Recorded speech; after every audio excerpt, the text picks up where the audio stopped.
Boa noite a todos. Estão me ouvindo? Edmilson, Luciano Ferrer, Gilberto Moreno, Rodrigo Coutinho. Me confirmem se estão escutando bem aí o som, por favor.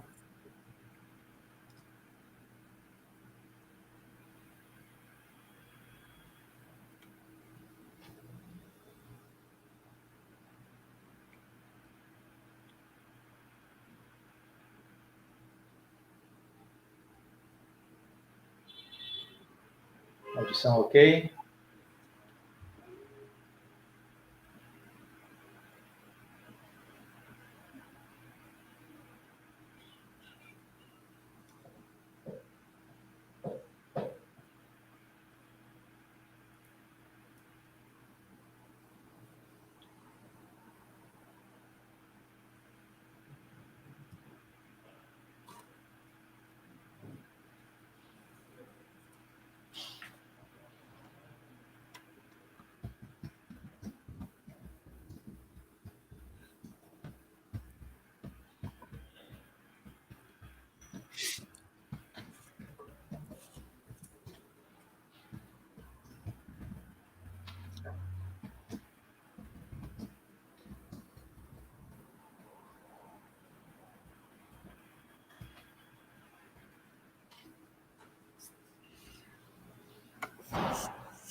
Muito bem, todo mundo dizendo que o som está ótimo. Vamos começar. 19h04.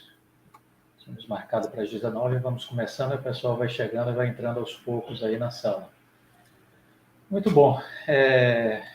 Para quem eu ainda não falei, ainda esse ano, feliz ano novo para todo mundo, um excelente 2022, com muita saúde, muita paz. Estamos reiniciando a nossa série de lives aqui no canal Viver de Renda, aqui no YouTube. Iniciamos essa ideia das lives em dezembro do ano passado, fizemos 2 lives, uma com o Marcelo Pedreira, falando sobre tecnologia, né? Ele tinha recém-chegado da Web Summit de Portugal e nos falou um pouco do que aconteceu no que é hoje o maior evento de tecnologia do mundo, a Web Summit, lá em Lisboa. E depois falamos com o Marcelino Lima, que é empreendedor na área de saúde, falou um pouquinho sobre sua experiência na área empresarial, né, nessa parte aí do segmento de saúde, e ao mesmo tempo falou sobre o home office, os problemas que estava causando o home office por conta de questões relacionadas à coluna, desconfortos. Isso no mundo inteiro começou a acontecer, esses problemas, exatamente por má postura. O Marcelino é especializado exatamente nessa parte aí de coluna, de fisioterapia, e falou um pouco para a gente sobre isso. Para esse ano, a gente já está com algumas lives agendadas para o mês de janeiro. A gente vai falar hoje com um convidado super especial, que é o Márcio Portocarreiro. Já eu vou apresentar vocês a ele. E nós, hoje vamos falar sobre o agronegócio que tem carregado o Brasil nas costas já há algum tempo. Já pelo menos, talvez, aí umas 2 décadas, o Márcio vai poder confirmar isso, mas pelo menos há umas 2 décadas, o Brasil tem sido referência mundial nessa área do agronegócio e é o que tem salvado o PIB brasileiro. Tem conseguido jogar dinheiro para dentro do mercado brasileiro, aumentando o PIB. Projeções para esse ano no PIB do recorte do agronegócio falam em algo de 5% de alta. São as primeiras previsões que eu já tive acesso para esse ano. E aí ele vai falar um pouquinho sobre os segredos desse agronegócio e vai dar um recorte aí muito interessante sobre a cadeia produtiva do algodão. Vocês vão ficar surpresos com o que ele vai falar. Aí, logo na sequência, ao longo desse mês, a gente vai falar com a Alceli Barroso, vamos convidar. A Alceli é uma pessoa da direção da IBM e vai poder conversar conosco sobre tecnologia, mudança de carreira, requalificação profissional, novos mercados de trabalho, novas tecnologias. Então, ela vai trazer um pouco uma visão de uma das maiores empresas do mundo do setor tecnológico, que é a IBM. E, para finalizar o mês, a gente vai conversar também com o Marcos Costa. Marcos Costa também é um velho conhecido. Ele já foi presidente da Alstom aqui no Brasil, empresa francesa. Depois ele presidiu a General Electric Transportes. Vai trazer um pouco da visão dele de CEO e falar sobre tomada de decisão, formação de equipes, gestão de crise, enfim, uma série de assuntos aí da agenda dos CEOs de uma multinacional. Para fevereiro, a gente já está mais ou menos agendado também com outro antigo amigo, Reinaldo Polito. Reinaldo Polito, que é especialista nessa área de comunicação, autor de diversos livros sobre como falar em público, como conduzir reuniões, como falar para se apresentar, perder o medo de se apresentar para multidões. Então, vai ser uma conversa também muito agradável, muito interessante, tenho certeza. Então, vamos dar continuidade a essa série de lives ao longo desse ano. E hoje nós vamos falar mais sobre essa questão do agronegócio. O Márcio Portocarrero é produtor rural, especializado nessa área de agricultura, uma vasta carreira, vamos dizer assim, nesse segmento responsável pelo PIB do Brasil brilhar nessas últimas 2 décadas. Teve uma passagem super importante também no Ministério da Agricultura, Pecuária e Abastecimento, quando esteve ligado ao ex-ministro Roberto Rodrigues, um dos maiores nomes do nosso país. Tem uma visão muito grande desse empresariamento do agronegócio, ao mesmo tempo uma visão muito interessante sobre o cooperativismo, porque a agricultura, para funcionar, ela precisa de dinheiro, precisa de tecnologia, precisa de conhecimento e precisa de união. E essa é a ideia do cooperativismo. Sem união, fica difícil, sobretudo para os pequenos produtores, se engajarem nas cadeias produtivas, nos arranjos produtivos e acessarem financiamento, acessarem insumos, tecnologia, conhecimento e os mercados internacionais. Porque é disso que se trata hoje o agronegócio brasileiro. É um segmento que está diretamente conectado com os grandes centros internacionais. E sobre isso que o Márcio vai estar falando aqui conosco. Vou colocá-lo aqui na tela. Márcio, boa noite, tudo bem? Como vai? Boa noite, Clóvis. Boa noite a todos. Eu agradeço a oportunidade de poder falar um pouco sobre o nosso setor, em especial sobre a cadeia do algodão, mas pretendo aí fazer uma abordagem de toda a situação do agronegócio moderno, eficiente, empresarial no Brasil, que nos coloca como um grande player na produção de alimentos, fibras e proteínas do mundo. Estou à disposição. Vamos embora, vamos conversar e aproveitar o tempo. Sim, sim. Por favor, faça uma introdução aí sobre você e aí depois pode começar a puxar o tema aí do agronegócio, por favor. Fique à vontade. Não, vamos lá. É mais fácil falar do agro do que de mim. Eu sou engenheiro agrônomo, atuo na área há muito tempo já. Venho do Mato Grosso do Sul, vim para Brasília, como você disse, trabalhar com Roberto Rodrigues no Ministério da Agricultura. E assim que saí do Ministério da Agricultura, vim me somar ao esforço aí de retomada do algodão brasileiro dentro da Abrapa. A Abrapa estava nascendo há 13 anos atrás, se estruturando, e eu fui convidado para ajudar a fazer esse trabalho, junto com outras pessoas da nossa equipe. Em resumo, é isso, né? Tenho atuado o tempo todo em agricultura, na agronomia, já dei aula na universidade, sempre voltado para a questão de formação de mão de obra, de inteligências para melhorar a forma de produzir no Brasil. Esse é o resumo da história. Perfeito. Você falou da cadeia produtiva do algodão, a gente vai começar a discorrer um pouquinho sobre esse case, e o algodão no Brasil, o Brasil já é o quarto maior produtor e o segundo maior exportador de algodão mundial. Vamos começar a falar um pouquinho sobre esse case. Vamos por aí. Bom, acho que antes disso tem que dizer o seguinte, o Brasil, o algodão já era cultivado no Brasil antes do descobrimento, antes dos portugueses chegarem aqui. Já os indígenas cultivavam algodão, é uma árvore, não era o arbusto que se cultiva hoje, mas obtinham o algodão e toda a rotina de vestimenta, redes e utensílios já eram fabricados com base no algodão. Então, só para dizer que é uma questão que está muito intrínseca na nossa cultura, né?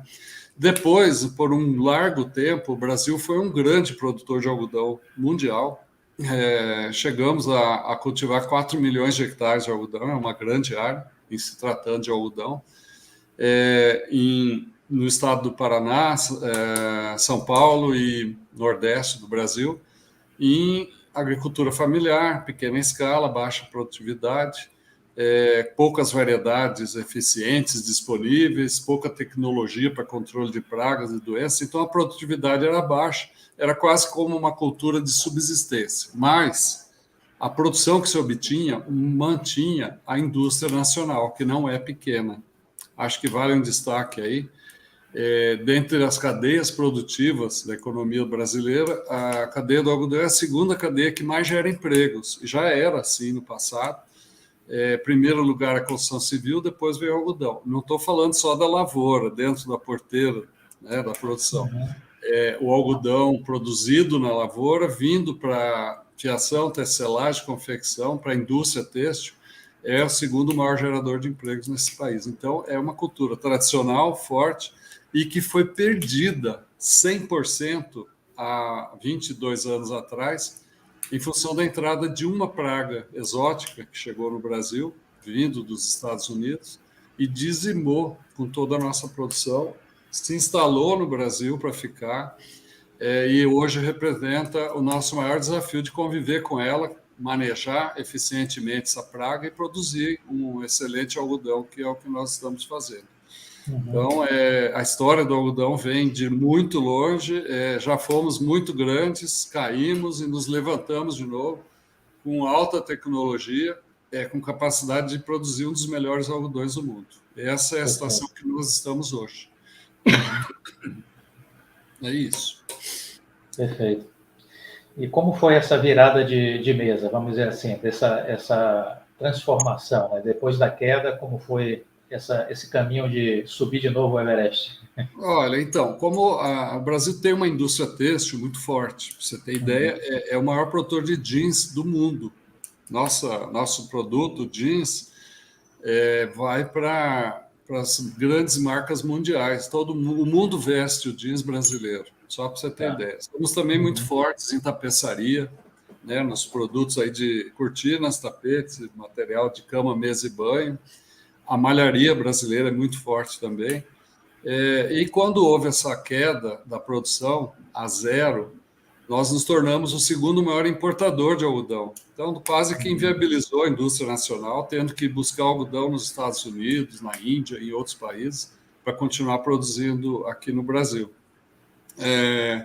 Esse espaço que ficou aberto no mercado estimulou um grupo de produtores a retomar o cultivo de algodão, buscando no mundo o que tinha de melhor em tecnologia, para não errar novamente, para não perder para uma praga, para um inseto. E houve, então, o que nós chamamos de a retomada do cultivo do algodão no Brasil, já sobre outras bases tecnológicas, em grandes propriedades, trazendo o que se praticava de melhor no mundo aqui para nossa prática, e tivemos uma contribuição muito efetiva da Embrapa também, adaptando essas tecnologias aos solos de Cerrado, aos solos do Brasil, e o que nos fez avançar em 22 anos de praticamente zero ao quarto maior produtor e segundo maior exportador mundial. É um projeto que foi pensado e com estratégia, nada foi criado, foi tudo ouvindo o mercado, o que deveríamos fazer, e dentro desse conceito de ouvir o mercado, a gente saiu do Brasil para conversar com os compradores mundiais, ou também para ir para a Austrália, ver como que eles estavam fazendo, para os Estados Unidos, para a Turquia, para a Índia, trazer o que tinha de melhor na forma de produzir algodão de qualidade. E junto com esse projeto, implantamos 4 grandes pilares para poder chegar a ser competitivo no mercado mundial. É isso que nos traz a diferença hoje. Estão perguntando aqui, Márcio, se é o bicudo a praga que teve aqui no algodão? É o bicudo do algodoeiro. Bicudo. É uma praga minúscula que só se alimenta de algodão e, se não for cuidada a tempo, ela dizima com toda a lavoura. Não tem produção, que é o que aconteceu no passado. E hoje, como é que está sendo o manejo dessa praga? Como é que se combate isso? Olha, existem formas de convivência, né? Um combate efetivo da praga na lavoura, a prevenção com armadilhas que são colocadas ao redor da lavoura, com feromônio para atrair os insetos e evitar a propagação e procriação deles dentro das lavouras.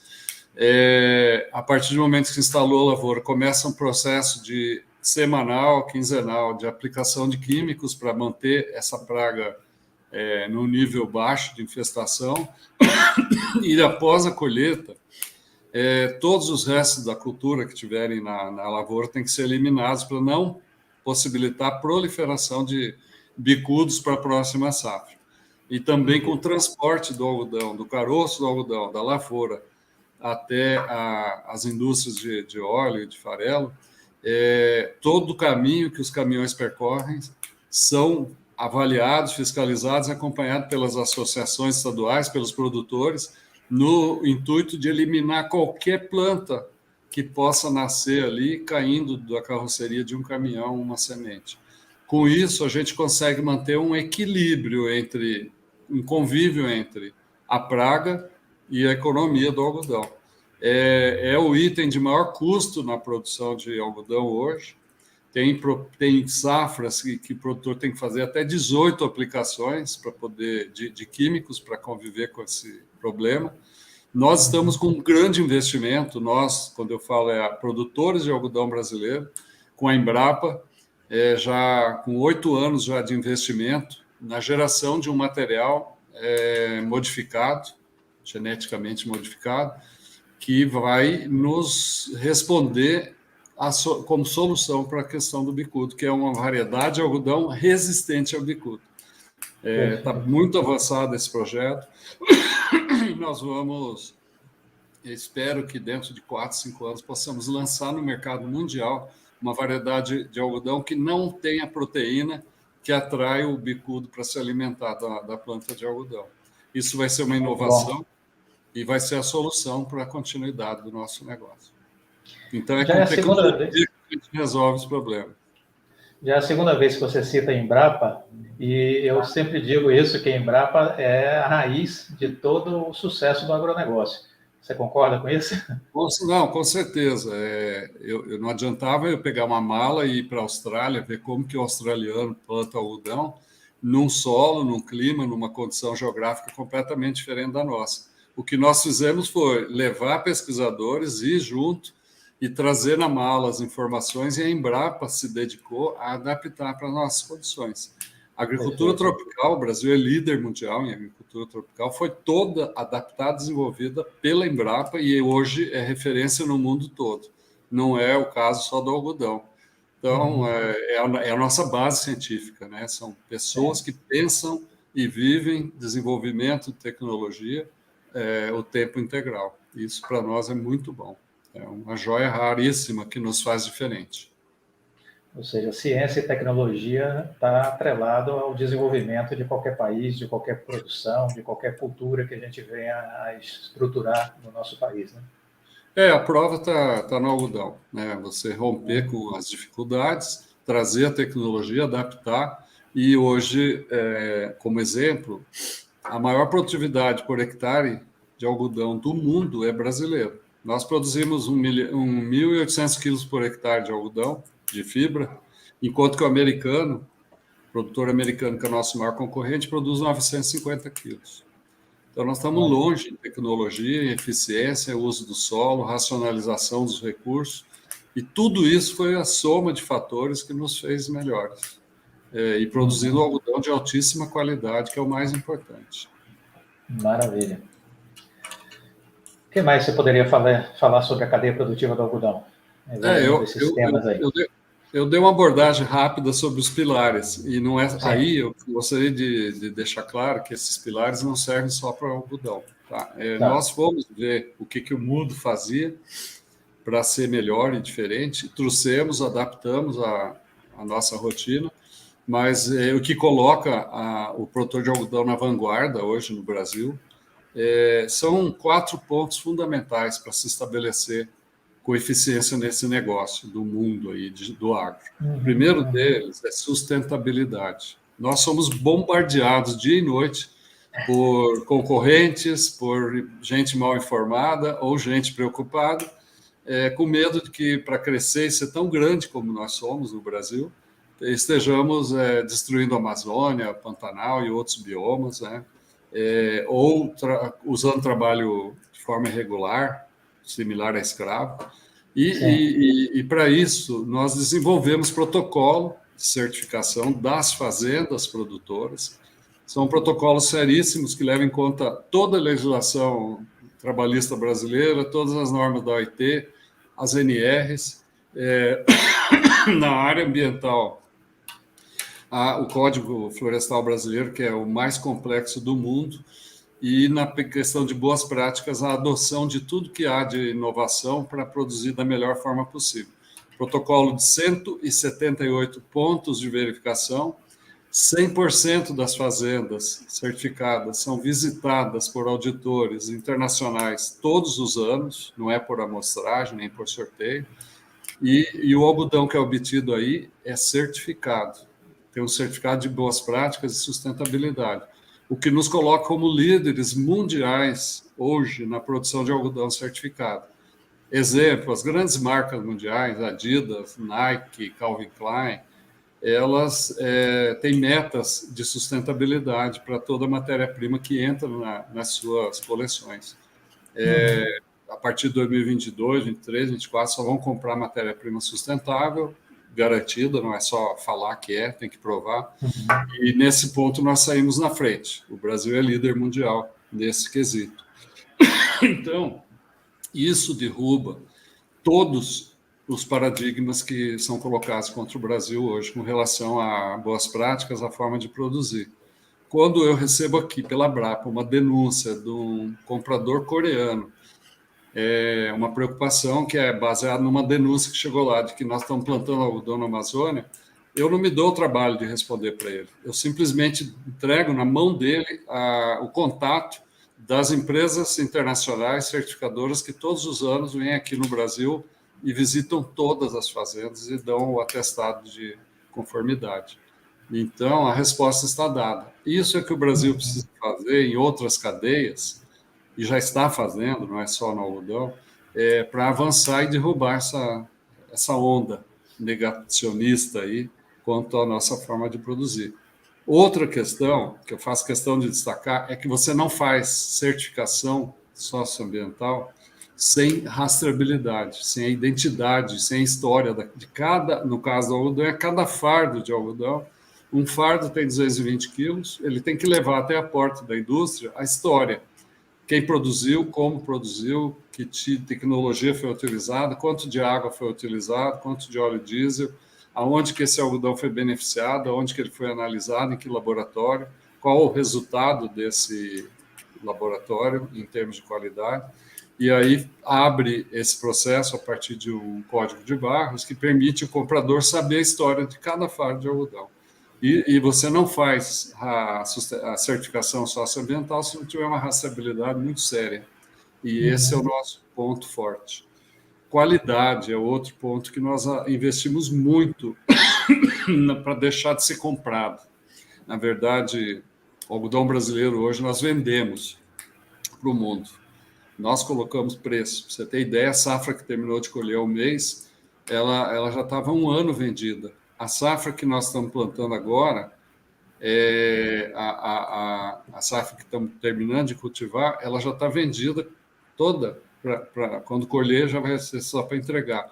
Nós já temos algodão vendido em 40% da área que vai ser cultivado em 2023. Por isso que eu falo da diferença. O mercado vem buscar esse produto e nós não somos comprados, nós vendemos algodão para o mundo. Porque a demanda hoje é bem maior do que a oferta de algodão sustentável. E é baseado na questão de sustentabilidade e qualidade. E um outro ponto que vale destacar, e aí deveria ser uma política pública para desfazer essas imagens negativas, é investimento em marketing, mas desmistificando a imagem do marketing. É o marketing positivo, é falar o que nós fazemos de bom, e não é em 30 segundos de anúncio de horário nobre de televisão, é dia e noite, é 365 dias. Nós temos 2 programas de marketing, um que chama-se Movimento Sou de Algodão, que é para estimular a indústria nacional, o consumidor brasileiro, a comprar produtos de algodão. Deu muito certo, estimulando as universidades de moda, os formadores de opinião, os ícones da moda brasileira a falar do algodão brasileiro e estimular as pessoas a usar algodão.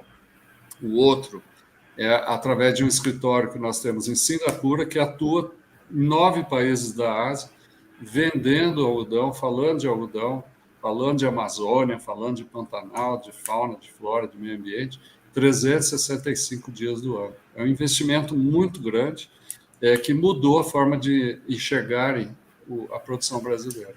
Isso só fala de algodão, exclusivamente. Deixa eu fazer um recorte, Márcio. Você falou aí um monte de coisa super importante, né? Vamos tentar fazer uns recortes aí dentro dessa sua fala que você fez. Você trouxe as repercussões que são ruins quando acontecem aí denúncias, por exemplo. Foi visto um grupo numa fazenda que estava explorando o trabalho escravo. E aí, isso, quando é noticiado e dado uma amplificação, vamos dizer assim, como se aquilo fosse algo costumais no Brasil. Pelo menos isso reverbera um pouco dessa forma. Quando você fala também em queimadas na Amazônia, no Pantanal, os incêndios, isso a gente não pode negar, né, porque a gente viu aí nos últimos anos isso como uma coisa que vem crescendo, mas, por outro lado, parece que é o produtor rural que está tocando fogo em tudo, porque ele precisa plantar e aí a queimada faz parte da estratégia dele. Comenta um pouquinho sobre isso, porque eu sempre tive essa outra visão, até por conhecer você, por conhecer um pouco da agricultura moderna brasileira, eu sempre tive essa visão de que isso não combina, de fato, com nada do agronegócio brasileiro. Porque o agronegócio ele tem muito empresariamento e ele tem muito essas vertentes que você destacou aqui, de rastreabilidade, qualidade, conhecimento, tecnologia, enfim, e a própria preservação ambiental e as boas práticas na relação com as pessoas que trabalham na lavoura. Como é que a gente lida, né, com esse ruído, que é um ruído que está sendo cada vez mais amplificado? Existe também aí uma estratégia, vamos dizer, de países que são ameaçados ou afetados pelo crescimento do agronegócio brasileiro, que são interessados em amplificar esse ruído, né? E é uma estratégia comercial também para amplificar o ruído. Como a gente lida com isso? Você falou do marketing que precisa ser constante, que eu acho que é um caminho também, né? Pois bom, para começar, nós, no algodão, não temos mania de perseguição, não.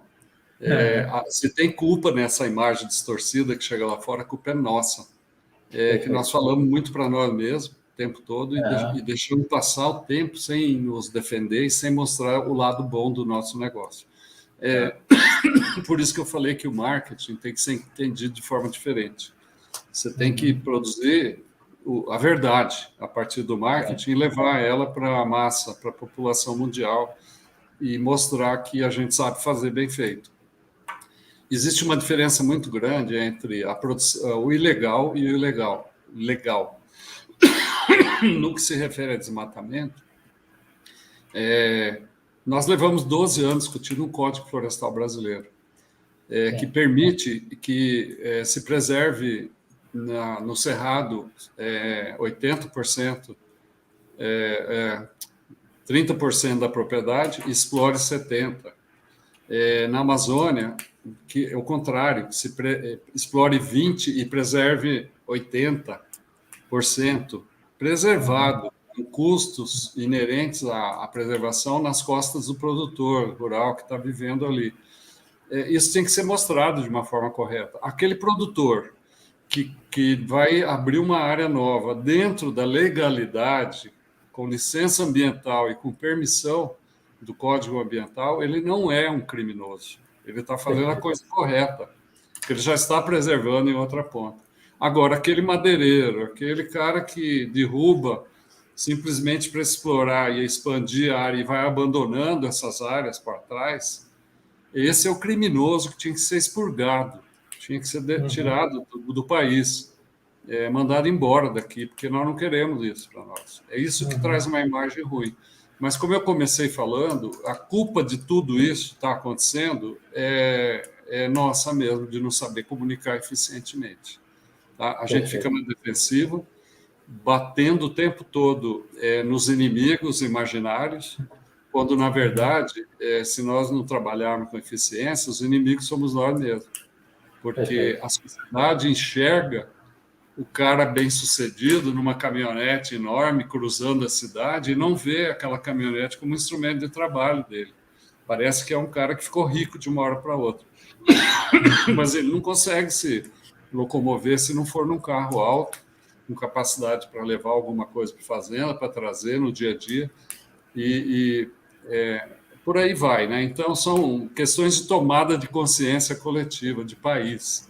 Nós temos que ter o governo brasileiro, os prefeitos, os vereadores, os deputados, os senadores, os governadores e os produtores e as lideranças falando a mesma linguagem para o mundo e não batendo uns em cima dos outros ou contra os outros o tempo todo. O que chega lá fora é muito ruim, realmente. Parece que é tudo ilegal, tudo imoral e tudo irregular. E não é. A realidade aqui é outra. Nós temos hoje 80% das fazendas brasileiras legalizadas, sob o ponto de vista ambiental. Se tem 20% que é irregular, tira fora, proíbe, tira do sistema. É isso que a gente defende o tempo todo, né? E admite que uma das falhas é nossa. Um ponto que eu gostaria de destacar, Clóvis, falando de Abrapa, de associação, nós somos uma entidade que atua em Brasília com lobby político positivo, não temos vergonha nenhuma de dizer que a gente influencia decisões positivamente, coordenando esses projetos que eu falei de sustentabilidade, qualidade, rastreabilidade, marketing, mas trabalhamos em sintonia com 10 associações estaduais, que estão lá na base, falando diariamente com os produtores. Então, o que nos fez fortes, eficientes e grandes é o associativismo. Não haveria forma nenhuma de se estabelecer num país continental como o Brasil se não tivesse uma rede de pessoas trabalhando em prol do mesmo negócio, certo? Então, o associativismo é a base de tudo. E um outro ponto que nos fortaleceu muito ao longo dessa história foi o cooperativismo, porque para baixar o custo, fazer chegar a tecnologia aos produtores, permitir que eles usem de forma compartilhada as máquinas, que são caríssimas. Uma colheitadeira de algodão é mais de $700 mil, uma máquina.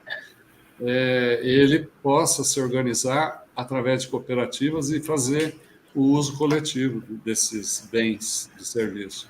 E também hoje nós estamos evoluindo tanto nessa área que estamos conseguindo não mais vender fardo de algodão, de fibra. Nós já começamos a beneficiar o algodão na comunidade, estamos vendendo fio para a indústria. E aí você agrega muito mais valor, né? Trazendo muito mais ganho para o produtor. Ele deixa de ser um mero produtor de matéria-prima e passa a ser um elo forte dessa cadeia que vai chegar na roupa ou no produto final. Então, isso o Brasil tinha que adotar como regra. Ninguém se estrutura sozinho, isoladamente. Eu tenho grandes produtores associados que plantam mais de 500 mil hectares em soja, milho e algodão, e eles são associados, eles dependem dessa união para ser mais fortes ainda. Assim como eu tenho produtores pequenos, de 500 hectares, de 2.000 hectares, e que só se viabilizam pelo associativismo, pelo cooperativismo. Isso tem que ser ensinado nas escolas. Não é porque minha origem é no cooperativismo, mas eu acho que o Brasil está pecando no marketing, na comunicação, e deixando passar a oportunidade de educar a juventude, as novas lideranças, para não serem seres, atores isolados nesse contexto, e sim atuarem de forma coletiva. Não só no lobby político, mas trazendo tecnologia, trazendo informação, trazendo estratégia e vendendo melhor a produção, para não ser comprado. É isso. Perfeito. Você falou um pouco aí dos custos, né? $700 mil, uma máquina aí de colheitadeira, né? Em linhas gerais, quais são os custos principais do setor produtivo aí? Legal. Vamos lá. Olha, comparando soja com algodão, um hectare de soja, você custa R$3.000 para fazer um hectare de soja. Para fazer um hectare de algodão, é R$13.000. É bem mais. Aí entra custo com insumos químicos, com energia, com máquina, com equipamento, com semente, com tudo. Bom, uma colheitadeira de algodão que colhe no máximo 2.000 hectares por ano, ela custa $700 mil. Então, é um outro ponto que tem que ser avaliado na hora de entrar nesse negócio. Aí você colhe o algodão na fazenda. Ele tem um problema diferente de soja, de feijão, de milho. Quando colhido, é um monte, é um volume, uma massa muito grande que não pesa quase nada. É a pluma, né? Então, você tem que separar esse algodão do caroço dentro da fazenda para transportar, otimizar o transporte. Você vai levar o caroço para a indústria de óleo e a pluma para a indústria têxtil. Você só faz isso com uma indústria dentro da fazenda. Pra você ter ideia, uma unidade de beneficiamento de algodão, que é uma indústria de beneficiamento que é colocada dentro da fazenda ou numa cooperativa ali perto da lavoura, a mais barata, a mais simples, a menor, são R$30 milhões para começar. Uau. Então, é um grande investimento, só entra no algodão quem tem crédito, quem tem cash, quem conseguiu acumular algum recurso para poder bancar a entrada nesse negócio. A partir do momento que ele der a primeira safra bem-sucedida, ele está estabelecido no negócio, porque ele já começa a pagar esse investimento todo, né? E se viabiliza. Falando em equação financeira, o produtor de algodão não pega dinheiro do crédito rural, do Banco do Brasil, do Bradesco, de Itaú. Ele vai buscar uma outra equação, isso é a modernidade nos negócios. Ele tem 30% da demanda de recursos que ele tem, ele pega em crédito de negócios futuros. Como eu falei, eu estou com a safra de 2023 sendo vendida já. Então, esse dinheiro entra na frente e vai ajudar a pagar a safra que eu estou plantando agora. Você está antecipando receita. Receita com custo internacional, com juro internacional. Eu tenho mais 30% que é obtido a partir de crédito que o produtor grande, bem estruturado, tem da indústria química, da indústria de fertilizante. O que ela faz? Ela me fornece os produtos que eu preciso e pega uma CPR para garantir a entrega da produção para pagar a conta. Então, não é dinheiro, a moeda é algodão. Então, já estou com 60% da equação garantida. Os outros 40%, o produtor obtém na praça onde ele atua. Transporte, energia, quando é o caso de algodão irrigado, e outras coisas que caem na conta, e que ele tem que ter esse capital para bancar. Aí ele deixa de pegar dinheiro do crédito oficial, deixa esse recurso para financiar milho, feijão, soja, que é muito mais desassistido desses aparatos aí, e se viabiliza com um custo muito menor para se levantar em cima da cultura do algodão. Então, é a forma moderna que o produtor buscou de novas equações financeiras para não ficar dependente exclusivamente de política pública, de política governamental, para poder viver. Isso não é nossa realidade, da realidade do produtor de algodão. Até porque se ele pegar 13 mil reais e pegar o limite de 3 milhões e 500 lá, que é o limite de cada produtor de crédito, não dá nada. Ele não financia nada, acaba não sendo nada. Então é melhor ele buscar outra forma para se viabilizar. E nós já encontramos essa fórmula. Então isso é muito bom. Diminui uma engenharia, né? Diminui muito a demanda por recursos públicos e abre espaço para captação externa. Diante desse volume de recursos, Márcio, o pequeno produtor só tem jeito aí de se viabilizar via associativismo e cooperativismo. Ele não consegue entrar num negócio desse de forma alguma. Nós nem recomendamos. Abrapa, vamos lá. O produtor que queira começar a plantar algodão, o primeiro passo que ele tem que dar é ir numa associação estadual naquela região e buscar se inteirar do que é isso. Alguém vai dar uma aula para ele lá de quanto custa produzir, o que ele tem que ser, o tamanho que ele tem que ser, o quanto de dinheiro que ele tem que ter no saco para começar a plantar. Aí ele entra nessa brincadeira, mas ele já entrou para dentro de uma associação. E ele vai ser treinado para colaborar e discutir tudo de forma coletiva. Aí ele descobre que ele tem que alugar ou comprar uma máquina que é caríssima para colher o algodão. Mas ele descobre que tem uma cooperativa na região dele que faz esse trabalho para ele, para toda a coletividade. E é da mesma forma o beneficiamento, assim como também já pode evoluir para fiação e tudo mais. Então, é um caminho natural. Ninguém faz sozinho. Nós não aceitamos produtores isolados que vêm bater na nossa porta, aventureiros que vão entrar esse ano, quebrar o ano que vem e sair do negócio no terceiro ano e nos deixar na mão. Porque quando eu vou vender algodão com 3 anos de antecedência, eu tenho que ter garantia de que eu vou ter algodão para entregar. Não é aventura de produzir algodão, é negócio. E o Brasil é tido no mundo como o país que mais honra contratos. Nós nunca descumprimos contrato, mesmo em anos que o preço, houve um mercado reagiu ao contrário, ficou muito bom e nós tínhamos vendido algodão num preço menor, nós honramos e entregamos. Então, esses são os pontos que fortalecem o conceito de associativismo, de cooperativismo, de união, de pensar junto, de gastar algum tempo junto, pensando no futuro. E uma palavrinha que o brasileiro não tem muito costume ainda, não é uma crítica, é cultural. Planejamento. As coisas têm que ser pensadas, curto, médio e longo prazo, tem que traçar cenários, você tem que imaginar o que pode acontecer para poder estar preparado quando esse cenário vira realidade. Dando tiro no escuro, ninguém vai muito longe. E isso a gente tem como regra. E outro ponto é o profissionalismo, né? Tudo tem que ser feito com muito profissionalismo.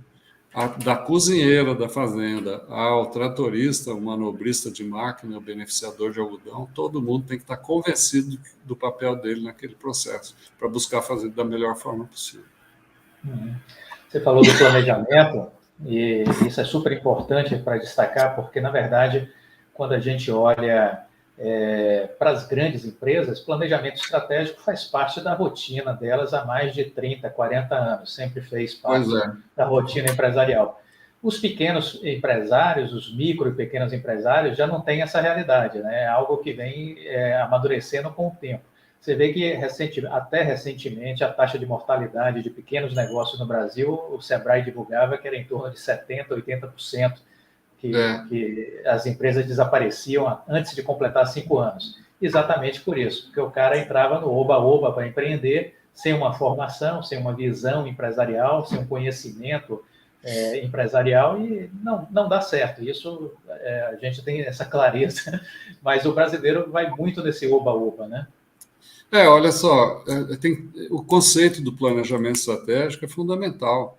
Não é um quadrinho que fica na parede lá com uma missão, visão. Para constar. A vida da empresa. Uma outra coisa que a gente discute muito, e o produtor de algodão faz, é repartir sucesso também. Não é só ele ganhar sozinho. Então, se ele tem um quadro funcional fixo, permanente, satisfeito, treinado, habilitado, e todo mundo olhando para o futuro e vendo o que eles querem para ser melhores dentro daquele quadro de visão, de missão, e ganhando um pouco desse sucesso também financeiramente, a rotatividade é baixíssima e a eficiência é altíssima. Você otimiza todos os recursos e consegue manter o negócio vivo em épocas boas e épocas ruins. A agricultura depende de clima. Então, se você tem compromisso do gerente, do funcionário tratorista, do cara que mexe com a máquina coletadeira, imagina a responsabilidade por um ser humano em cima de uma máquina que custa $700 mil.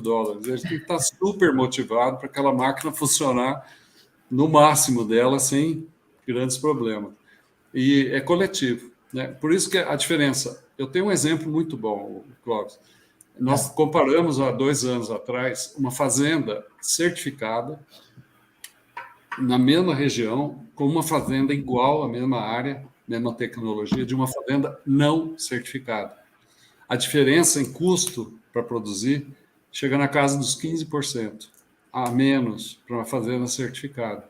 Porque lá todo mundo é treinado, todo mundo sabe apontar as coisas, sabe aonde que ele deve sugerir melhoras permanentemente e de que forma que pode se fazer para obter o melhor. Numa fazenda não certificada, o cara acorda de manhã e não sabe o que vai fazer no final do dia. Espera para ver o que vai acontecer. Aí ele produz e não tem para quem vender. Ele não tinha estratégia, ele não pensou o negócio como um todo. Né? Ou não tem como beneficiar todo o algodão porque produziu demais. E ele não olhou para o mercado, que é o que a gente faz para ele, lá fora, e fala, olha, produza 30% a mais aí, porque o mundo vai vir buscar esse produto. Vamos ganhar dinheiro agora, é agora. Ou então, já aconteceu na Brapa, reduz em 35% a produção esse ano, que o mundo está desovando e nós não podemos queimar o preço, temos que ganhar para manter, para pagar a conta, pelo menos. Então, esse negócio do planejamento, da profissionalização, do uso dos instrumentos de gestão, assim como a gente tem instrumento para manejo de praga, doença, fertilidade, tem também para a área econômica. O produtor hoje, nesse nível que eu estou falando, ele tem esses aplicativos aí que faz avaliação diária do negócio dele. Quando ele chega no final da safra, ele sabe quanto custou cada arroba de algodão e qual foi o benefício que ele teve com aquele investimento que fez. Esse é o ponto principal. Não adianta ele achar que está ganhando dinheiro e está quebrando. Descobrir dali um ano que ele está devendo tudo para alguém, trabalhando para o banco, que não é o caso. Né? Esse é o grande problema. A gente está vivendo aí uma revolução tecnológica, né? Agora, fibra ótica chegando ao Brasil, expandindo a fibra ótica no Brasil, 5G chegando, falando-se já em indústria 4.0, uma grande velocidade de conectividade, mais integração entre as pessoas, com os mercados mundiais. A gente está vendo aí a questão da robótica, equipamentos inteligentes, né, que isso vai aumentar a produtividade, vai aumentar a rentabilidade, qualidade. A agricultura vai ser cada vez mais tecnológica? Como é que você está vendo isso? Ou isso a gente ainda vai ter um chão para caminhar? Olha, já estamos vivendo essa revolução. A gente tem avaliado isso permanentemente. No começo tinha um medo de que nós estivéssemos incorporando muito mais tecnologia do que o produto era capaz de pagar, e não é verdade. Hoje, o que nos leva são as inovações. Né? Inovação em biotecnologia, hoje nós trocamos o uso de químico por produto biológico em 40%, conseguimos reduzir o uso de químico por produtos biológicos. Foi tecnologia, investimento em inovação muito grande. As fazendas de algodão têm biofábricas, produzindo seu próprio inseticida. né? Manipulação genética a favor da agricultura, adaptando as plantas ao clima, aos déficits hídricos, ao excesso de água. Tudo isso está sendo trabalhado ao mesmo tempo. Nanotecnologia usada em larga escala. Para você ter exemplo, esse projeto que eu te falei, que é parceria com a Embrapa, na busca de uma variedade de algodão resistente ao bicudo, estamos usando uma tecnologia que nem é mais transgenia, é o RNA interferente. Nós estamos tirando da planta a proteína que alimenta o bicudo. É uma interferência no RNA da planta. Quer dizer, o que está por trás disso aí é uma coisa em larga escala, em tecnologia, que não é mais só aquela coisa do conceito de difusão de tecnologia, abre a cova a cada 30 centímetros e tanto de profundidade, joga tantas sementes e tanto de adubo. Isso aí já foi há muito tempo. Hoje nós estamos enxergando a propriedade pelo satélite. O cara não precisa sair do escritório para fazer monitoramento de praga, de fertilidade, de doença, de potencial de produção, da hora certa de aplicar produto ou não aplicar. O uso de drone para monitorar praga e doença o tempo todo dentro sobrevoando as lavouras, e drone para aplicar produto, no caso de herbicida, naquele lugar que precisa aplicar, e não aplica mais na área inteira. Né? É a seletividade. Antigamente você tinha aqueles aviões que pulverizavam toda a lavoura, né? Agora você vai com precisão, né? Então, quando você fala em agricultura de precisão, é isso para nós. Né? Quando fala em agricultura 4.0, nós já estamos falando de 5.0. Né? O uso de satélite, a propriedade hoje ela é toda georreferenciada, o dono da fazenda enxerga toda a fazenda o tempo todo. E como que está a situação, o estado vegetativo das lavouras, problema de praga, de doença. Naquela área está mais vermelho, porque a atividade de praga está maior, na outra área está um verde escuro, porque está muito bem, está vegetando bem.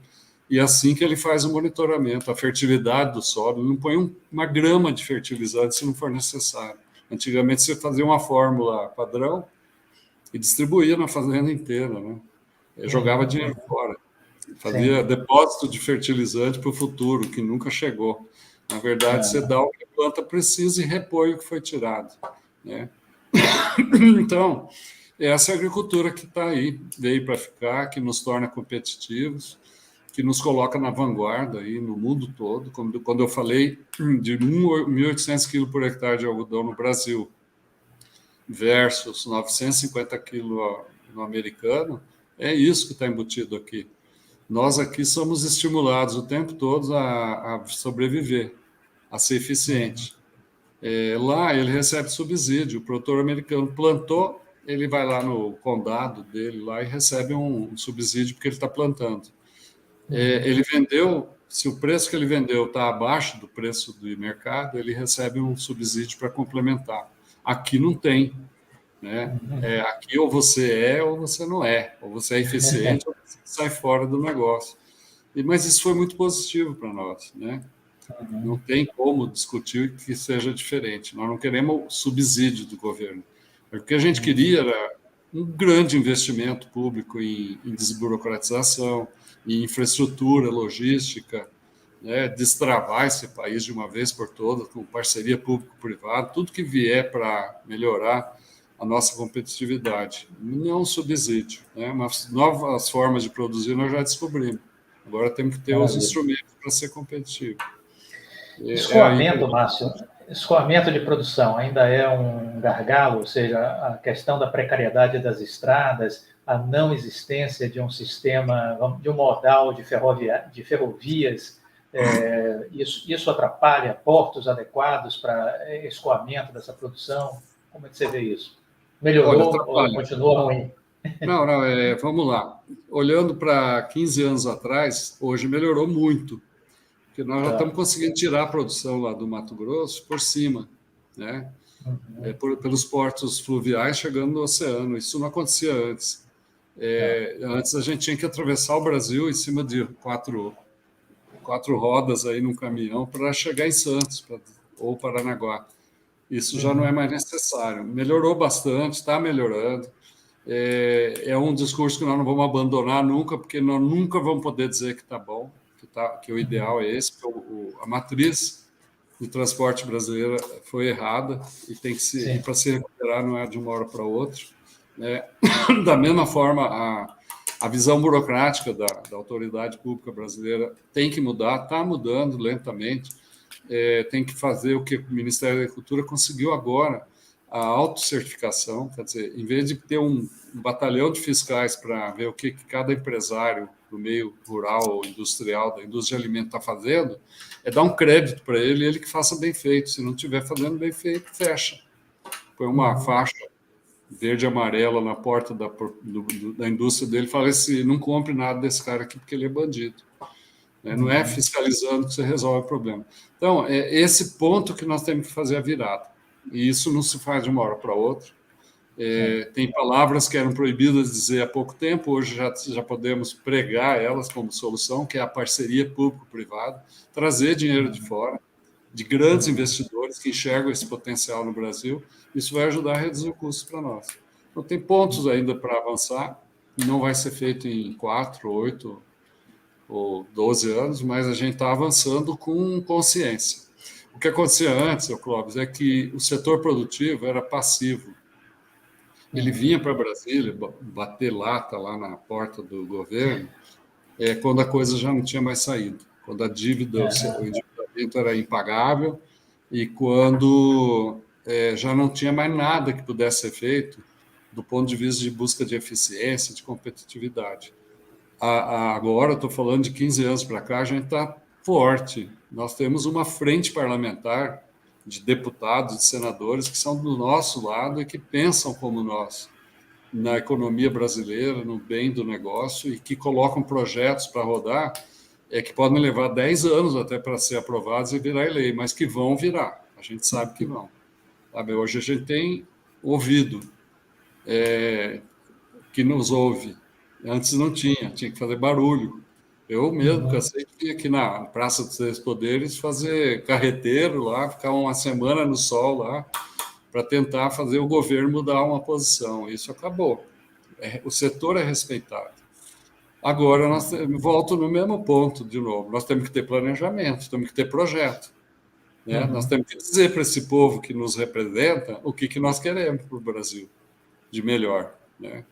E aí, sabendo o que a gente quer, nós vamos lá, vamos lutar até o fim para conseguir e fazer o Brasil ser realmente o país que nasceu com a vocação para ser.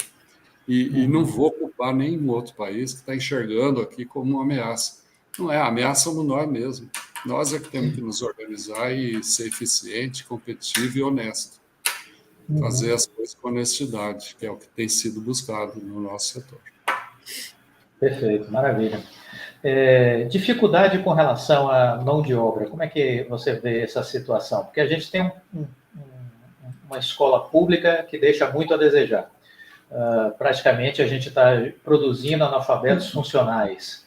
70% pelo menos desses alunos que passam pela rede pública não conseguem ler de forma adequada, escrever de forma adequada, interpretar um texto, correlacionar conteúdos. É um desafio para o agronegócio essa limitação estrutural da educação ou algo está sendo feito para mitigar esse problema? Como é que isso está sendo resolvido? Olha, já foi um problema muito mais sério, conceitual mesmo.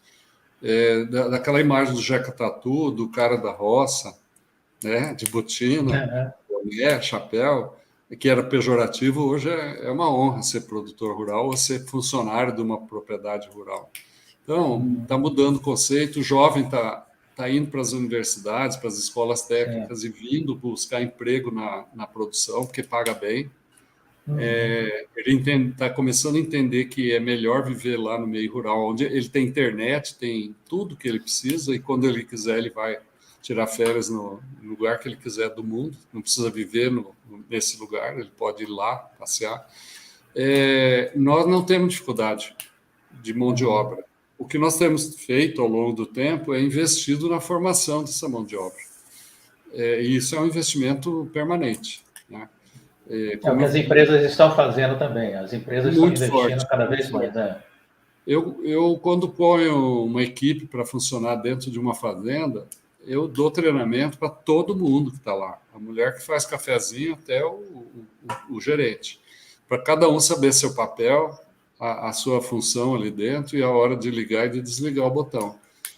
Tem que saber ler, lógico, tem que saber escrever e tem que saber apontar as coisas e entregar isso para a gente poder jogar no sistema de gestão. Eles são avaliados individualmente e sabem disso, né? Então, a rotatividade é muito baixa. Como eu disse, um operador de colheitadeira que pega uma máquina de $700 mil para operar, ela faz parte do corpo dele.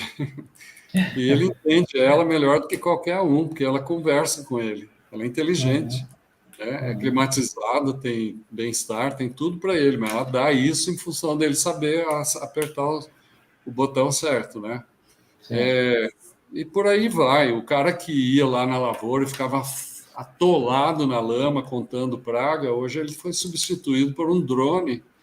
E ele em vez de ser o cara da lama, da bota atolada no barro, ele fica no escritório recebendo relatório desse drone aí, fazendo interpretação de dados para passar para a decisão de aplicar ou não aplicar produto, da hora correta e tudo mais.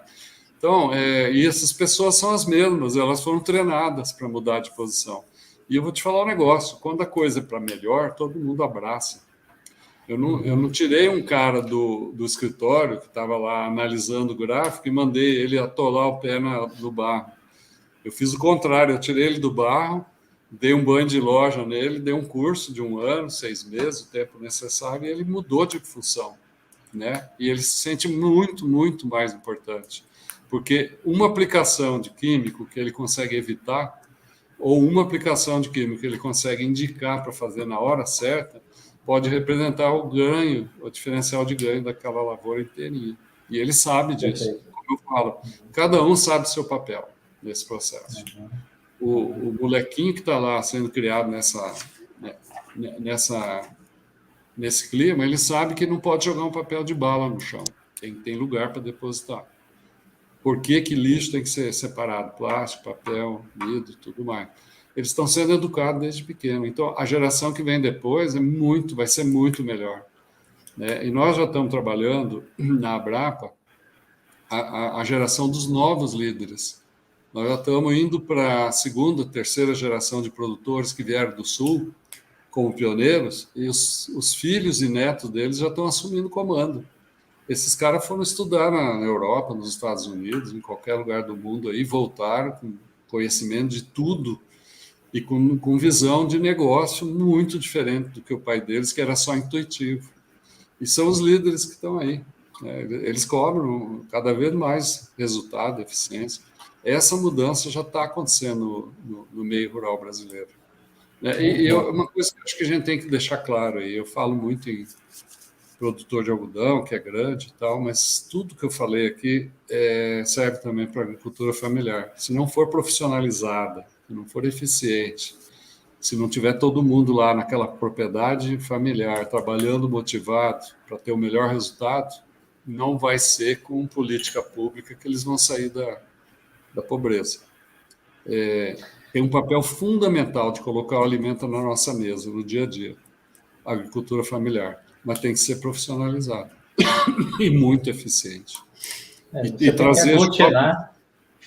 tem que aglutinar esses produtores por meio de associações, de cooperativas, tornar elas profissionalizadas, né? Inseri-las em arranjos produtivos que possam beneficiar a produção, para agregar valor, né? O cara pode ser aquela linha do assistencialismo, né? De forma nenhuma. Acabou isso aí. O produtor rural não precisa ser um especialista em TI. Ele tem que saber entrar no sistema e extrair dali o melhor relatório que ele precisar. Ou saber para quem que ele pode pedir ajuda nesse caso aí, né? Para tomada de decisão. Ou sentar 1, 2, 3 vezes por ano com a equipe dele e fazer um planejamento de curto, médio e longo prazo para poder levar o negócio dele para frente, para poder ter coragem de investir mais ou menos, dependendo da conjuntura. Isso, claro que serve para o meu grande produtor e para o mini produtor. Se ele não fizer isso, ele morre também. Ele fica com a língua de fora e alguém vai lá e toma dele.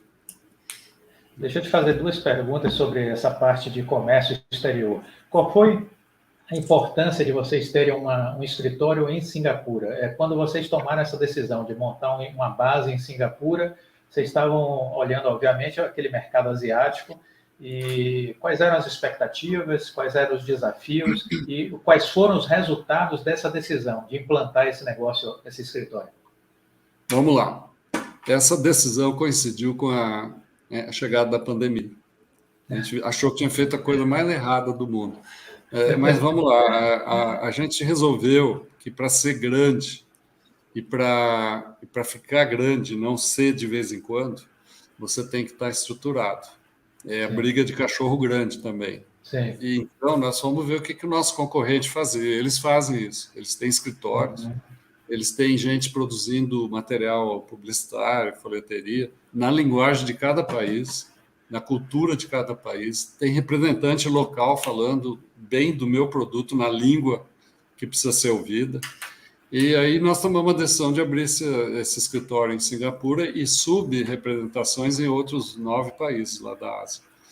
Contratando gente, treinando, pondo todo mundo para funcionar. Aí chegou a pandemia. Falamos, bom, jogamos tudo fora. Vamos ter que parar e esperar voltar o mundo voltar a funcionar. Só que nós descobrimos uma outra coisa que foi muito positiva. Descobrimos o mundo virtual, que funciona melhor do que o mundo real nesses casos. A gente antes pegava uma malinha, viajava 30 e tantas horas para chegar na Ásia, passava 15 dias lá, falando de rodadas de reuniões com compradores e tal. Voltava, ia voltar lá de novo daqui um ano, e cada vez era um interlocutor diferente. Com o virtual, só para você ter ideia, o ano de 2021, nós conseguimos reunir em reuniões 2.800 compradores em salas de negociação. Conseguimos fazer com que eles vissem a produção brasileira em vídeos, em produção virtual, e coisas que eles não tinham antes, essa possibilidade, de enxergar a propriedade vista de cima, de um drone passando por toda a propriedade, o beneficiamento, a colheita, o produto final. Nós fizemos uma experiência de uma reunião para falar que íamos ter algodão com os compradores, e depois fizemos uma de encerramento de safra, que foi agora no final do ano. Quando nós fizemos a reunião do encerramento de safra, eu já estava falando da safra 2022, porque a do 21 já estava vendida há muito tempo.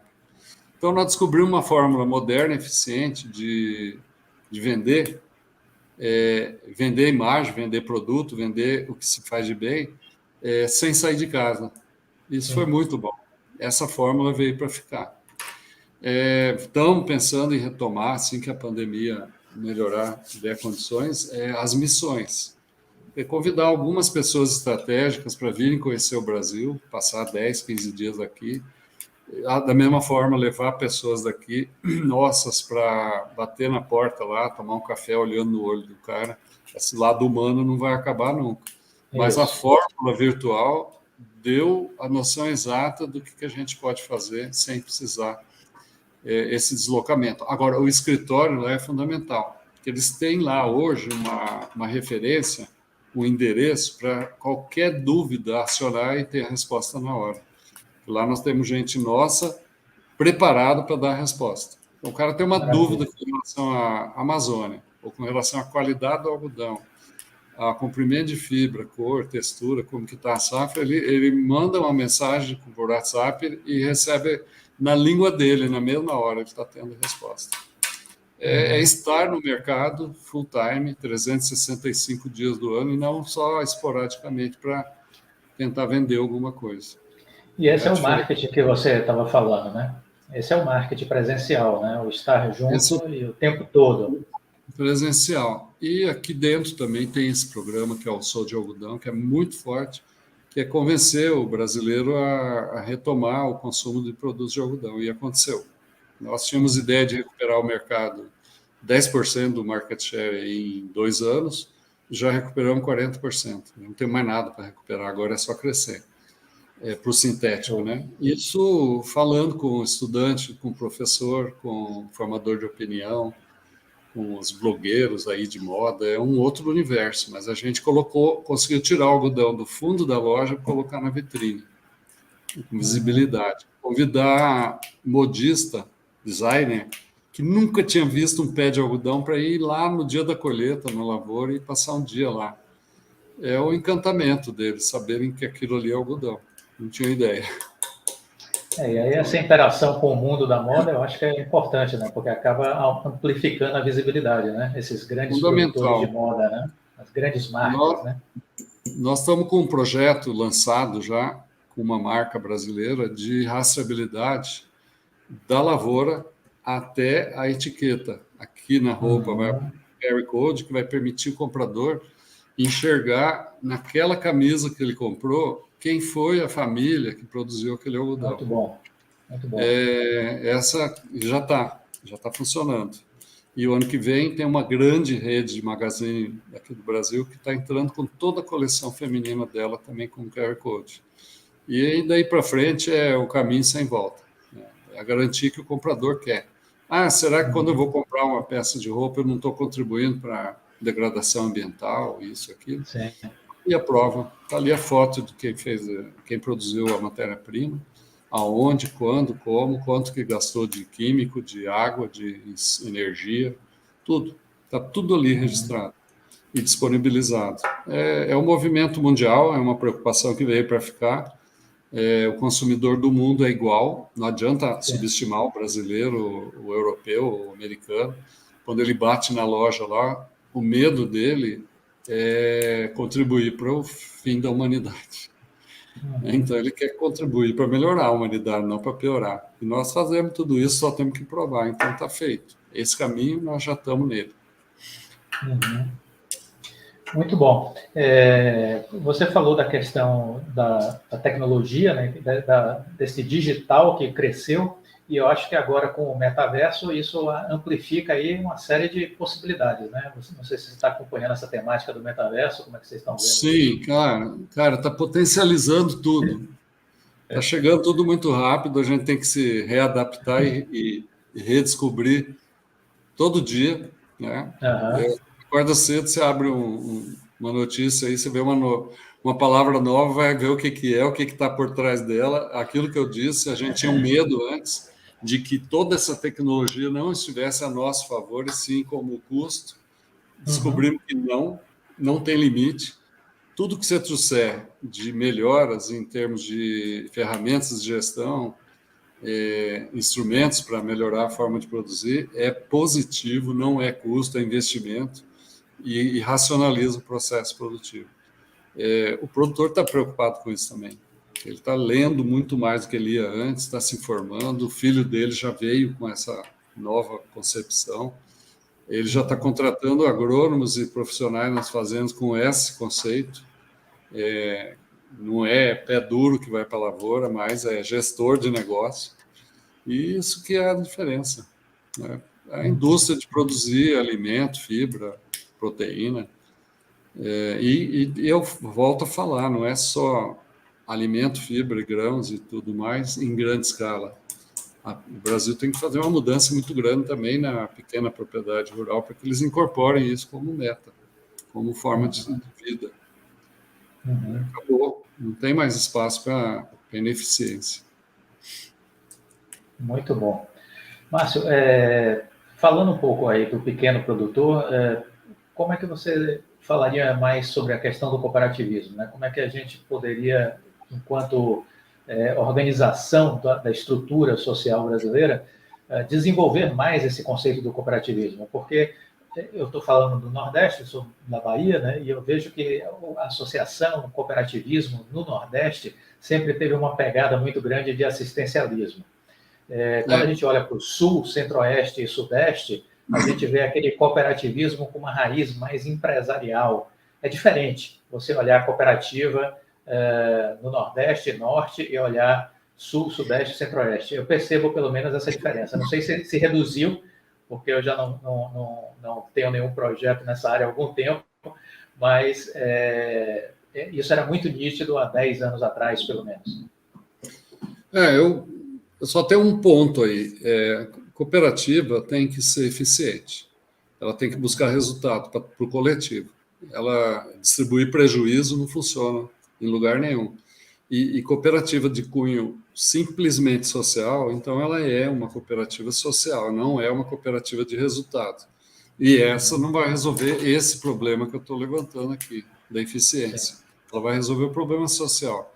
Vamos falar de cooperativa empresarial, ela tem que ser competitiva, eficiente, se comunicar muito bem com o seu produtor e ter todo mundo engajado no mesmo objetivo, né? A soma dessas produções, quando chegar, tem que ser igual, né? Você não trabalha diferentes em escala diferentes para ser igual e pregar a igualdade, né? O cooperativismo tem que romper umas barreiras aí de profissionalização que já foram rompidas no sul, centro-oeste, sul, sudeste. Tem que promover a renovação dos quadros, das pessoas, das lideranças, trazer gente nova, sangue novo, entender que não, às vezes o produtor não é a pessoa mais indicada para ser o diretor da cooperativa. Ele é produtor, ele tem que ser produtor, muito bom produtor. Agora, o cara que vai fazer negócio, comprar, vender e tocar o negócio, tem que ser um profissional contratado e bem pago para isso. Um produtor rural, ele é produtor rural. O cara formado na visão econômica do negócio, ele vem para contribuir, né? E se não tiver bom, troca. Não tem que eleger ele é substituído a partir da ineficiência dele, se for o caso. Então, esse grande passo tem que ser dado, né, para que a sociedade brasileira use o cooperativismo como alavanca de melhora coletiva, né? E eu tenho exemplos aqui, grandes produtores nossos que são cooperativados, porque eles entendem que a partir do cooperativo eles são mais fortes ainda, né? Eles não têm medo do competidor vizinho dele, que é grande também. Ele enxerga nesse cara um aliado e não o inimigo. E o pequeno que está junto com ele só vai crescer, né? Você não vai enxergar o grande sendo beneficiado e o pequeno morrendo, porque senão a cooperativa deixa de existir, né? Então tem que quebrar esses preconceitos e trazer todo mundo para dentro. Quer dizer, se eu tenho 10 fardos de algodão ou um, eu sou produtor de algodão da mesma forma. Tem que ser eficiente com um ou com 10, ou com 10 mil ou com 100 mil. E tem que estar lá com espaço para discutir do meu tamanho, do tamanho que eu sou e de onde que eu quero chegar. Volta no ponto lá do planejamento e de saber o que é, né? É isso aí. O caminho é só esse, não tem outro, não. E não adianta esperar que o governo vai montar uma estrutura para me ajudar a ser cooperativista. Você é cooperativista, você aprende a ser com as dificuldades e com o sucesso. Não é com política pública, não. Senão, não é cooperativismo puro, é cooperativismo governamental, que é aquele social que eu falei que também pode existir, para resgatar pessoas da miséria, da fome, da pobreza e tudo mais. Tudo bem, eu acho ótimo, fantástico. O cooperativismo é uma ponte também para isso. Perfeito. Só para a gente entrar já nessa reta final, que papel você vê assim nos movimentos migratórios? Porque isso me chamou a atenção uma certa feita que eu estava estudando um pouco esse universo do agro, que eu via os fluxos migratórios do sul e isso me parecia que causava um impacto, que causou um impacto positivo, transformacional na agricultura brasileira, né? Porque eram pessoas habilitadas para a terra, né? Os gaúchos, os paranaenses, catarinenses, e de repente eles saem com uma cultura alemã, italiana e vai levando isso pelo Brasil afora, né? Por diversas cidades. Você vê o gaúcho pelo Nordeste, pelo Norte, pelo Centro-Oeste, os CTGs. Olha, Clóvis, eu já ouvi uma coisa que eu achei muito legal, que se tivesse gaúcho na África, eles não estariam tão atrasados. Não, mas olha, não vou falar de gaúcho, se parece, mas tem paulista, tem mineiro, tem empreendedor em todas as áreas. O que aconteceu no Brasil é sociológico, né? A formação do povo brasileiro, ela vem lá do descobrimento das capitanias, de gente dependendo de patrão para levantar a cabeça, da escravidão e tudo mais. A gente vai rompendo isso e de repente chega uma leva de pessoas que imigraram uma geração antes, de um país que estava na miséria, como Itália e Alemanha, não é bem o caso, mas também tinha gente precisando sair de lá, e vieram para melhorar de vida coletivamente. Eles trouxeram as cooperativas boas e bem-sucedidas para cá. E levaram, a partir do Rio Grande do Sul, onde eles foram deixados, Espírito Santo, e se estabeleceram numa geração, juntaram tudo em cima de um caminhão e foram ver o que tinha de novo por esse país afora. Terra barata e oportunidade, onde ninguém enxergava. Essa é a verdade. Então, é gente com espírito pioneiro, empreendedor, que ia sem dinheiro nenhum, parava na porta do banco para pedir empréstimo, senão ele morria ali mesmo. E deu certo, cara. Eu viajo pelo Brasil todo, aí, Mato Grosso do Sul, Minas, Goiás. As áreas o maior PIB do Brasil no interior estão na agricultura e nas mãos dessas famílias que já estão indo para a terceira geração e que não é mais gaúcho, não. Eles têm lá suas tradições, seus amores pelas origens, mas são brasileiros que já estão misturados com... Se misturaram, exatamente. E isso é o Brasil, cara. Isso é o que a gente Isso você vê numa região que é muito próxima aí de você, no caso, indo aí para Brasília, que é o oeste da Bahia, né? E foi exatamente isso aí que você está retratando, né? Terceira geração já que ocupou aquela região, já se misturou. Já estão casados lá, com gente de lá que deu certo também, junto com eles. Fortaleceu o comércio, serviço, agricultura. Está tudo grande. Você vai numa cidade como Luiz Eduardo Magalhães, você vê o dinheiro circulando na cidade, de um lado para o outro. Sorriso lá no Mato Grosso, Pesal. Eu, quando vou, eu volto muito mais feliz do que quando eu estou aqui em Brasília, porque aqui a gente vive num ambiente carregado e você vai lá e vê a gente trabalhando, cara. Oportunidade para todo mundo, as casas bem arrumadinhas, comércio funcionando, de noite tem vida, tem gente consumindo, é fantástico. Esse é o Brasil que a gente sonha. É um ciclo virtuoso, né? Você vai vendo a riqueza circulando e mais pessoas vão ganhando dinheiro. Não é só o produtor rural, é o comércio, né? É a rede hoteleira, é restaurante, tudo. Né? Tudo. Nós temos 2 projetos emblemáticos dentro da nossa Abrapa que já estão no ponto de chamar atenção. Nós tínhamos uma preocupação do porte do produtor de algodão e descobrimos uma comunidade no interior de Minas, em Catuti. Era uma comunidade do Banco da Terra. 400 hectares, umas 200 famílias, quase morrendo de fome lá, que não tinham mais atividade para fazer, a não ser plantar algodão. Nós abraçamos aquela comunidade, organizamos eles com treinamento, capacitação, levando eles a constituir cooperativa, doamos tudo que precisava de início e hoje eles são autossuficientes. Uma comunidade de 400 hectares, 200 famílias, com uma produtividade altíssima de algodão e vendendo toda a produção, tudo que eles produzem. Mesma coisa em Guanambi, no interior da Bahia. Era uma comunidade abandonada que tradicionalmente plantava algodão, estavam lá morrendo também, o semiárido. Doamos orientação, treinamento, capacitação, formamos líderes em cooperativismo e doamos kits de irrigação. Hoje, o índice de produtividade de algodão de Guanambi é superior a de qualquer outra região de alta produtividade brasileira. Então, a prova de que não é o tamanho, é a forma de fazer as coisas, define. As cooperativas estão lá funcionando em nome de todo mundo. Eles aprenderam a trabalhar de forma coletiva, escolheram seus líderes, têm participado dos debates. Assim, numa mesma reunião que eu tenho um cara que planta 500 mil hectares, eu tenho Guanambi que tem lá 300 hectares plantados e são extremamente competitivos e discutindo no mesmo nível. É isso que a gente queria. E conseguimos provar que é viável. Maravilha. Tem que ter política para isso, tem que ter trabalho. Sim. Muito bom, Márcio.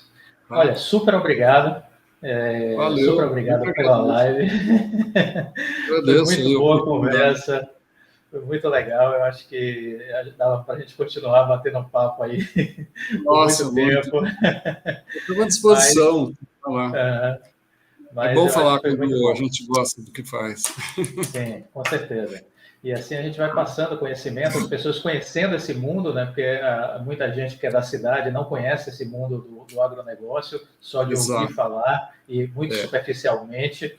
E para quem se conhece um pouco mais, fica encantado, né? Com a evolução desse segmento. Tirar um pouco da carga de preconceito que tem e mostrar que é todo mundo brasileiro que acorda de manhã, reza para chover ou para parar de chover para poder sobreviver. Igual. Exatamente. Não é o cara que é muito grande, que é muito rico, ele é muito endividado também, ele gera muitos empregos, ele viabiliza uma região inteira, e é isso dessa forma que ele tem que ser visto, e não como o vilão da história. Sim, Ele sim. anda numa caminhonete 4x4 é porque ele precisa dela para trabalhar, não é porque ele tem um prazer mórbido de atravessar a cidade com ela. Uhum. A sociedade brasileira vai ter que se reformular nesses conceitos também. Sim, sim. Se inspirar nas histórias de sucesso, admirar quem tem sucesso, né? A gente precisa mudar essa Claro, cultura de que sucesso é ofensa pessoal, né?